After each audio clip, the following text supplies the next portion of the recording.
సాయంకాల సమయములో సంధ్యాదీపారాధనలో వచ్చును తల్లి మహాలక్ష్మి, వచ్చును తల్లి వరలక్ష్మి.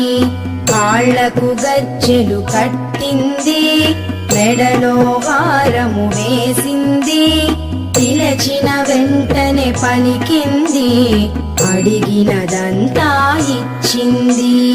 సాయంకాల సమయములో సంధ్యాదీపారాధనలో